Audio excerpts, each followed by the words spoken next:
بعد میں حافظ صاحب آپ کو بتاؤں، والدین جو ہے غیرت مند بھی ہیں. ایسے نہیں ہے کہ وہ لالچی ہیں، بھوکے ہیں کہ تم کماؤ گے تو ہی پلیں گے. یہ صرف اور صرف ان کا شوق ہے، ورنہ تو زندگی بھر کمایا ہے، کھلایا بھی ہے، اور ان کو پتا بھی ہے گھر چلانا. لیکن صرف ایک آس ہوتی ہے نا، تمنا، کہ میرے بیٹے کے ہاتھوں کی کمائی کھاؤں. واہ واہ. بس اتنا شوق ہوتا ہے. نوجوانوں سے میں یہی کہتا ہوں کہ جب تک وہ موجود ہیں ان سے جنت خرید لو. سبحان اللہ. اور ایک بہت بڑے بزرگ ہیں، فرماتے ہیں کہ انسان کی زندگی کا سب سے برا دن کب شروع ہوتا ہے پتا ہے؟ بچے جو ہوں گے وہ غور سے سن لے میری اس بات کو.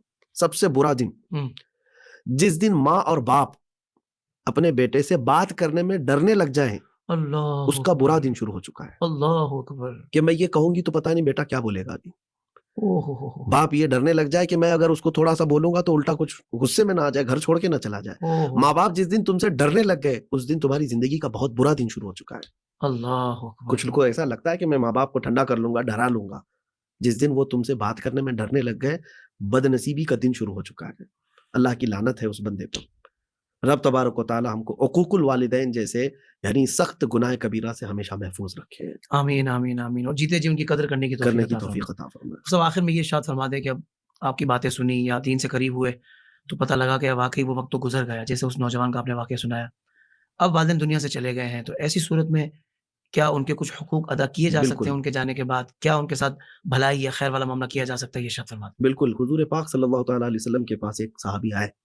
انہوں نے یہ کہا کہ میری ماں دنیا میں نہیں رہی، لیکن میں چاہتا ہوں کہ اپنی ماں کو کچھ فائدہ پہنچاؤں، یا ان کے مجھ پر اب کیا حقوق ہیں.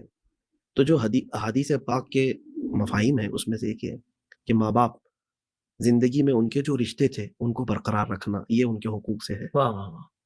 کہ ماں کے جو رشتے تھے وہ خالہ ماموں وغیرہ ہیں، باپ کے جو رشتے تھے وہ چاچا پھوپھیاں وغیرہ ہیں، ان سے تمہارے رشتے برقرار رکھنا یہ ان کے حقوق میں سے ہے. اللہ اکبر.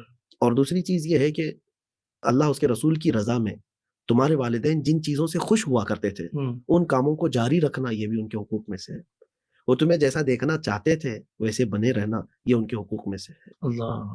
تو اولاد جو ہے ان کے بعد بھی ان کے مشن کو لے کر کے چلے، ان کی آنکھوں کی وہ ٹھنڈک ہے، سبحان اللہ. ان کے لیے وہ ذریعہ نجات بھی ہیں.